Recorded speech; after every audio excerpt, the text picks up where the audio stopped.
Syria రాజు సైన్యాధిపతి అయినటువంటి నయమాను అనేటువంటి ఒక వ్యక్తి ఉన్నాడు. ఆయన గొప్ప సైన్యానికి ఒక అధిపతిగా ఉన్నాడు. అయితే నయమాను అనేటువంటి మాటకి అర్థము మనోహరమైనటువంటి వాడు అని అర్థం, లేదా అందమైనటువంటి వాడు అని అర్థం. అయితే ఆ నయమానుకి ఒక డిజీజ్ ఉంది, అదే కుష్ఠరోగం. సాధారణంగా ఆ దినాలలో ఈ కుష్ఠరోగం ఉన్నప్పుడు వారిని పురము వెలుపల వారికి కొన్ని టెంట్స్ వేసి ఆ టెంట్స్లో వారిని పెడతా ఉంటారు. అయితే ఈయన సైన్యాధ్యక్షుడు అయినప్పుడు ఈయనకున్నటువంటి డిజిగ్నేషన్ బట్టి ఆయనను పురము వెలుపల పెట్టడము సరికాదు కదా అనుకొని తన గృహంలోనే తనని అలా ఉంచేసేశారు. కానీ ఈ దినాలలో క్యాన్సర్ ఎంత భయంకరమైనటువంటి వ్యాధో, ఆ దినాలలో కుష్ఠరోగము అనేటువంటిది చాలా భయంకరమైనటువంటి వ్యాధి.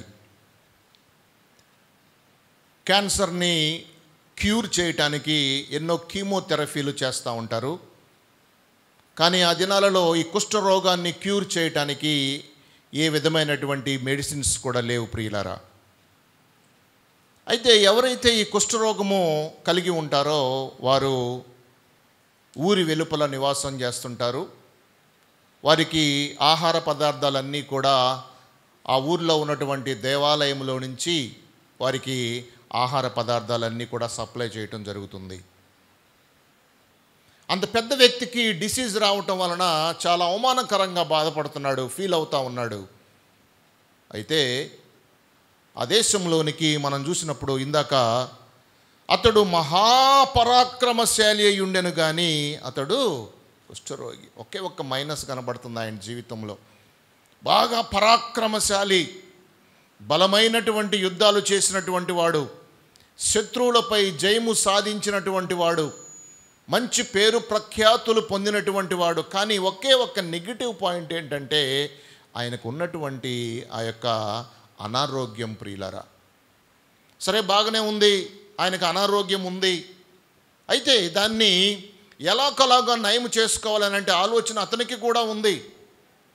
అయితే ఇక్కడ మనం గమనించినట్లయితే సిరియనులు గుంపు గుంపులుగా బయలుదేరి ఇశ్రాయేలు దేశం మీదకి పోయుచుండిరి. వారచ్చటి నుండి ఒక చిన్నదాన్ని చెరగొనితేగా అది నయమాను భార్యకు పరిచారము చేయుచుండెను. అది షోమ్రోనులో ఉన్న ప్రవక్త దగ్గర నా ఏలినవాడు ఉండవలనని నేను ఎంతో కోరుచున్నాను. అతడు నా ఏలినవానికి కలిగిన కుష్ఠరోగము బాగు చేయనని తన యజమానిరాలితో అనెను. ఇశ్రాయేలు ప్రజలు, ఇశ్రాయేలీల యొక్క పిల్లలు చాలా తెలివితేటలు కలిగినటువంటి వారు. వారు చిన్ననాటి నుంచే చాలా జ్ఞానము కలిగినటువంటి వారు.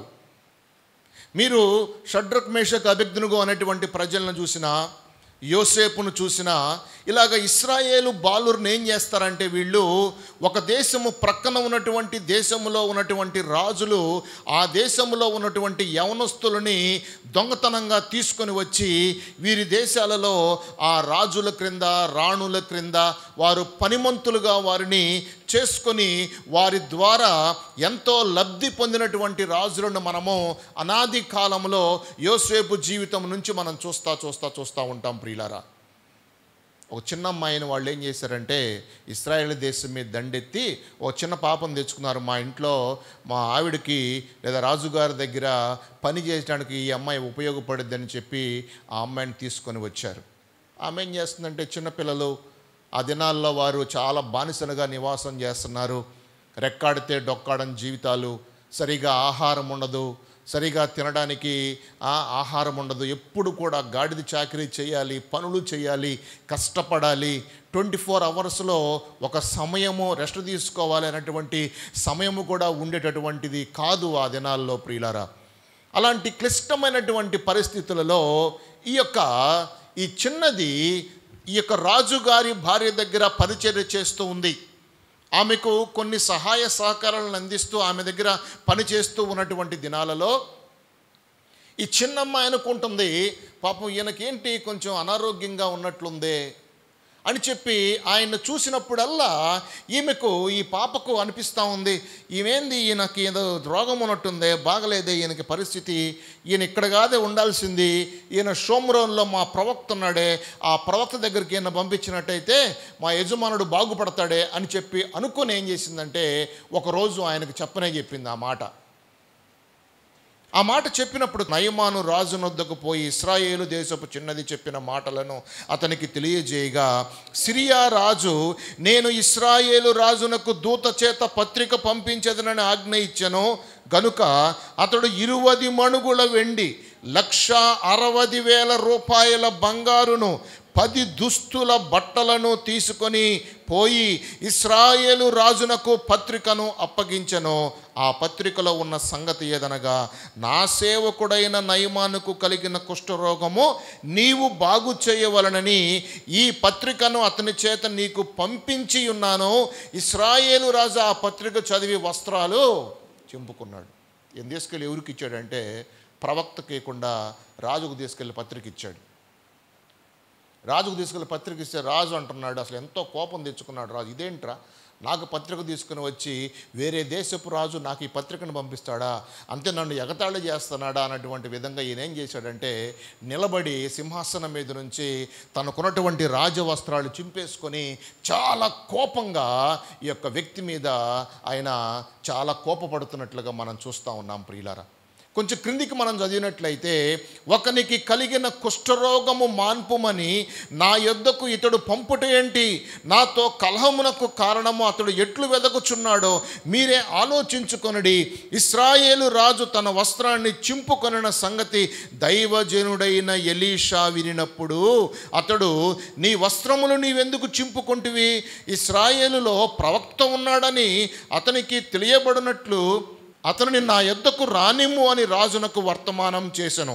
నయమాను గుర్రాలతో రథాలతో వచ్చి ఎలీషా ఇంటి ముందర ద్వారము యొద్ద నిలిచి ఉండగా, సరేనని చెప్పి ప్రవక్తకు తెలిసింది.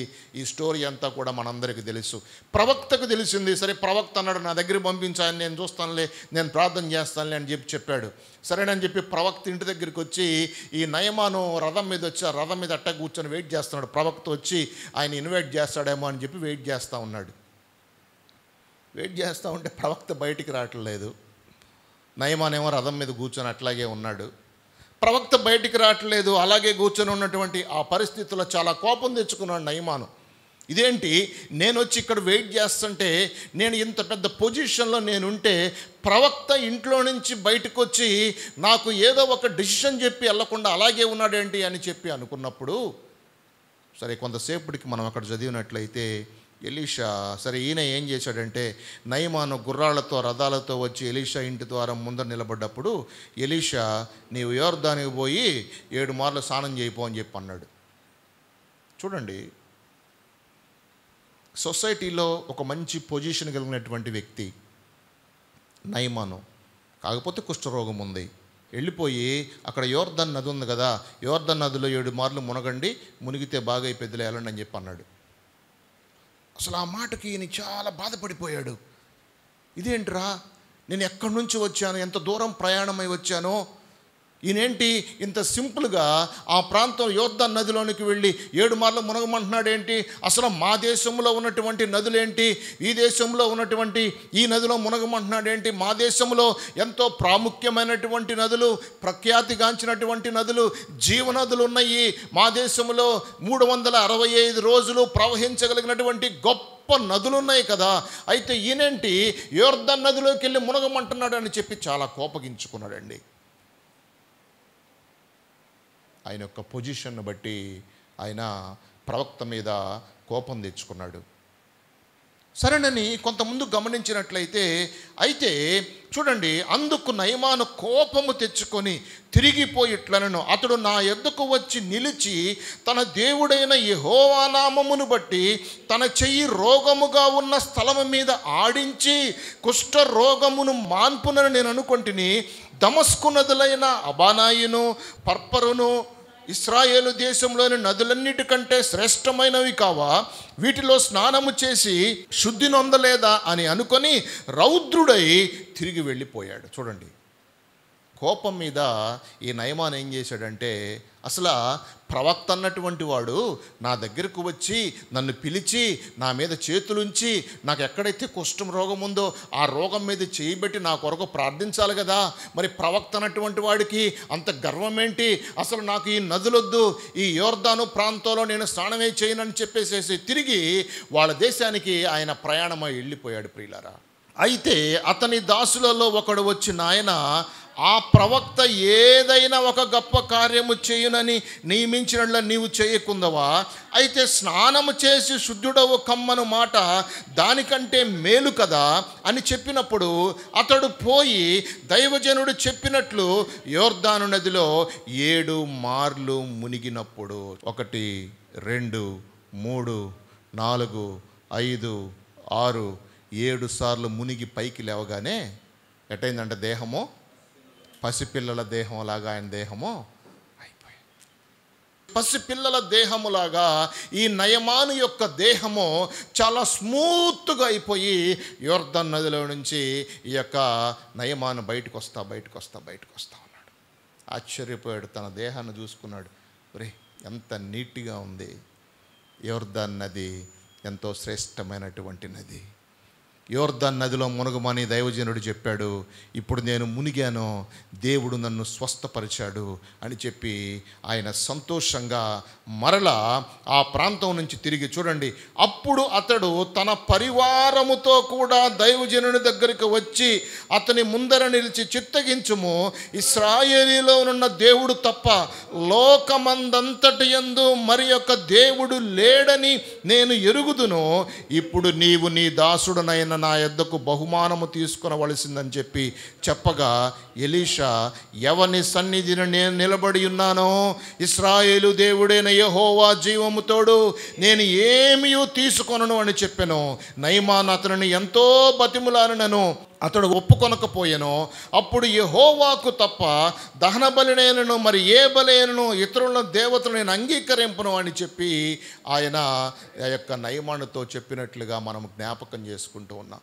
బాగా బంగారం తెచ్చాడు, వెండి తెచ్చాడు, వస్త్రాలు తెచ్చాడు, గిఫ్ట్గా తీసుకొని ఇచ్చేసేసి వెళ్ళిపోదామని చెప్పి వస్తే ఆ ప్రవక్త అన్నాడు, నాకేం వద్దయ్యా, నేనేం చేయలేదు, నేను మాట చెప్పాను, నువ్వు ఆ మాట ప్రకారం చేశావు, నువ్వు చేసినందువల్ల దేవుడు నిన్ను స్వస్థపరిచాడు.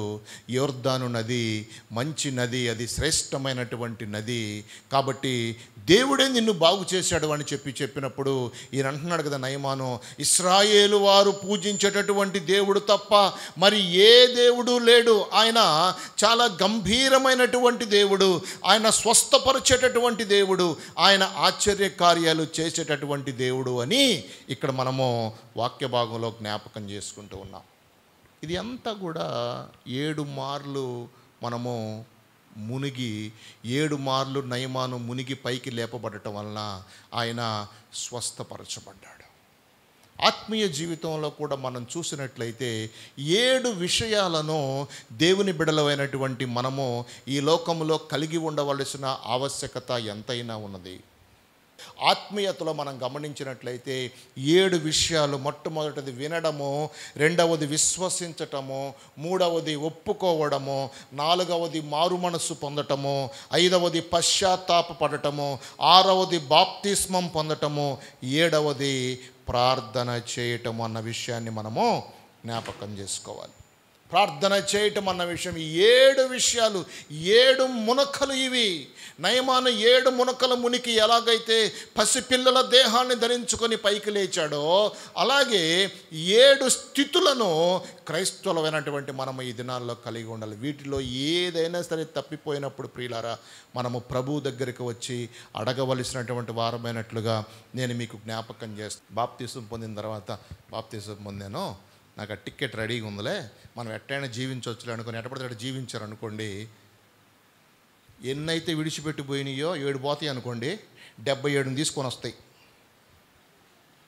7 విడిచిపెట్టారు అనుకుందాం మీరు మీ యొక్క బాడీలో నుంచి, 77 తీసుకొని వస్తాయి. ఈ స్థితి కంటే అసలు స్థితి మరి భయంకరమైపోద్ది. ప్రియులారా, ప్రార్థించాలి, ప్రభువుని అడగాలి. ఇదిగో హిజ్కియా ప్రార్థన చేస్తున్నాడు. హిజ్కియా ప్రార్థన చేస్తున్నాడు. దేవుడు అంటున్నాడు, హిజ్కియా నీ ప్రార్థన నాకు వినబడింది అని చెప్పి అంటున్నాడు. హిజ్కియా నీ ప్రార్థన నాకు వినపడింది, నేను స్వస్థపరుస్తాను, నీకు మళ్ళీ ఇయర్స్ నేను పెంచుతాను. మన ప్రార్థన అయినటువంటి దేవుడు మనకు తోడుగా ఉన్నాడు. ఎంతమంది మీరు ప్రార్థన చేస్తున్నారు అనేటువంటిది మీకు తెలుసు. పర్సనల్గా ఎంతమంది ప్రభువు దగ్గర వెయిట్ చేస్తున్నారు, వెయిటింగ్ పీరియడ్లో ఉన్నారనేటువంటిది మీకు బాగా తెలుసు. కాబట్టి ప్రియులారా, ప్రార్థించడాన్ని ఎవరు కూడా మిస్ చేసుకోవద్దు. ప్రార్థనా సమయాన్ని మీరు వేటికి కూడా ఇవ్వద్దు అన్న విషయాన్ని నేను మీకు జ్ఞాపకం చేసుకుంటున్నాను. ప్రతి ఒక్కరూ కూడా ప్రార్థనా సమయాన్ని మీరు కలిగి ఉండాలి. మీరు ఆహారం ఎలాగైతే భుజిస్తారో అలాగే ప్రార్థనకు మీరు సమయాన్ని కలిగి ఉండాలి. ప్రార్థించటానికి మీరు ప్రతి ఒక్కరూ కూడా మీరు సమయాన్ని కలిగి ఉండాలి. రహస్యమందు చూచుచున్న మీ తండ్రి మీకు ప్రతిఫలమిచ్చును కాబట్టి మీరు ప్రార్థన చేయవలసిన ఆవశ్యకత ఎంతైనా ఉన్నది. శుక్రవారము ప్రార్థన సమయం మన మందిరంలో, దాన్ని ఎవరు కూడా మీరు మిస్ చేసుకోవద్దు. ఇంతకుముందు ఉదయకాలం ఆన్లైన్లో మనం పెట్టేవాళ్ళం, కానీ ఇప్పుడు ఈవినింగ్ 6 to 8 మనం ప్రార్థన పెడుతున్నాం. తప్పకుండా ఆ ప్రార్థనలో మీరు తప్పకుండా పాలు పొందడానికి ప్రయత్నం చేయండి. ప్రభు మీ కుటుంబాలను మిమ్మల్ని దీవించి ఆశీర్వదించునుగాక. నయమాను జీవితంలో 7 సార్లు ఆయన యోర్దాను నదిలో ఎలాగైతే మునిగాడో, ఆత్మీయ జీవితంలో ఉన్నటువంటి మనము 7 విషయాలను, మొట్టమొదటిది దేవుని యొక్క వాక్యాన్ని వినాలి, రెండవది దేవుని యొక్క వాక్యాన్ని విశ్వసించాలి. దేవుని యొక్క వాక్యాన్ని విశ్వసించాలి. గుర్తుపెట్టుకోండి, మనుషుల మాటలు విశ్వసించడం కాదు, దేవుని వాక్యాన్ని విశ్వసించాలి. మనుషుల మాటలు విశ్వసించటం కాదు.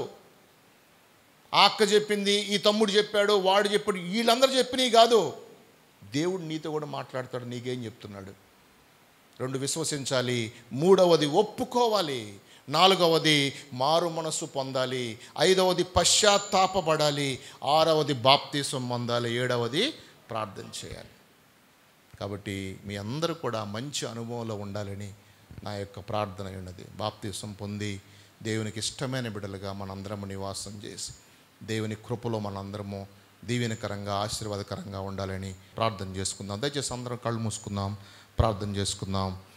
స్తోత్రం, స్తోత్రం, స్తోత్రం, స్తోత్రం. మమ్మల్ని మిక్కిలిగా అతి మిక్కిలిగా ప్రేమించిన మా ప్రియ పరలోకమందున్న మా తండ్రి, మీ ఘనమైన నామానికి వందనాలు, స్తోత్రాలు చెల్లిస్తున్నాం. ప్రభువా, మమ్మల్ని ప్రేమించి మీ కృపిచ్చి మీ కాపుదలిచ్చి మీ భద్రత ఇచ్చి మమ్మల్ని ప్రభువా మీరు వర్తిలింపజేసే విధానం అంతటిని బట్టి మీకు స్తోత్రాలు నాయన. ప్రభువా, నయమాను మంచి ఆఫీసర్, సైన్యాధ్యక్షుడు ప్రభువా, ఒక బలహీనత ఉంది నాయన. ప్రభువా, ఆ బలహీనత, ఆ జబ్బు అయా మొట్టమొదటి దాన్ని ఎంతగానో నెగ్లెక్ట్ చేశాడు ప్రభువా. అయితే కొన్ని దినాలు అయిన తర్వాత వారి గృహంలో ఉన్నటువంటి చిన్నది చెప్పినప్పుడు, ఆయన యోర్దాను నదిలో మునిగినప్పుడు ప్రభువా, పసిపిల్లల దేహంలాగా నయమాను దేహం మార్చబడింది ప్రభువా. దేవా నాయనా, మాకు కూడా ఏమైనా బలహీనతలు ఉన్నాయేమో, ఏదైనా వ్యాధులు ఉన్నాయేమో ప్రభువా. దేవా నా తండ్రి, ఎన్నోసార్లు మీ వాక్కుతో మాతో మాట్లాడావు ప్రభువా, ఎన్నోసార్లు మమ్మల్ని దర్శించావు ప్రభువా, ఎన్నోసార్లు మీ కృపిచ్చావు ప్రభువా. అయ్యా, ఎన్నోసార్లు మీ దర్శనమిచ్చారు, ఎన్నోసార్లు మీ స్వస్థతనిచ్చావు ప్రభువా. నీకు స్తోత్రాలు నాయన. ప్రభువా నా తండ్రి, అయ్యా కుష్ఠరోగం ఎలాగైతే తొలగించుకున్నాడో అలాగే మేమందరం కూడా ప్రభువా నా తండ్రి కంప్లీట్ హీలింగ్లోకి వచ్చే విధంగా ఉండటానికి మీరు సహాయం చేయండి. మీకు స్తోత్రాలు నా తండ్రి. ప్రభువా దేవా నా తండ్రి, పేరు పేరున మమ్మల్ని అందరినీ మీరు కరుణించండి, కాపాడండి, బలపరచండి ప్రభువా, స్వస్థపరచండి ప్రభువా. నిన్ను స్వస్థపరచు యెహోవాను నేనే అని చెప్పి మీ వాక్కు సెలవిస్తూ ఉంది ప్రభువా నాయన.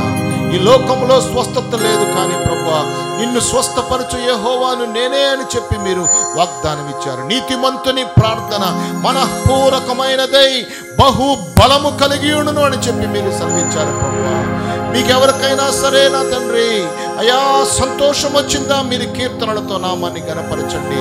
ఎవరికైనా దుఃఖం వచ్చిందా, మీరు ప్రార్థన చేయండి అని చెప్పి మీ వాక్కు సెలవిస్తుంది ప్రభువా. మీ బిడ్డలు నాయన ప్రతి మోకాలు యేసు నామమున వంగేలాగా, ప్రతి నాలుక యేసు ప్రభు దేవుడని ఒప్పుకునేలాగా ఈ సంవత్సరపు చివరి దినాల్లో మేము ఉంటూ ఉండగా ప్రభువా, నిన్ను నమ్మి నిన్ను సొంత రక్షకునిగా అంగీకరించి ముందుకెళ్ళే కృప మా అందరికీ కూడా యేసు నామములో మీరు దయచేయమని కోరుకుంటూ ఉన్నాము. సహాయం చేయండి. విడువక ఎడబాయక కృప చూపించు ప్రభువా. మమ్మల్ని ఎవరిని విడిచిపెట్టద్దు ప్రభువా. ఆయన ఎవరు నరకానికి వెళ్ళటం మీకు ఇష్టం లేదు కాబట్టి ప్రభువా, మమ్మల్ని ఎవరిని మీరు విడిచిపెట్టద్దు ప్రభువా. మీరు పట్టుకోండి, మీ గాయపడిన హస్తంతో ముట్టండి, మీరు స్వస్థపరచండి ప్రభువా.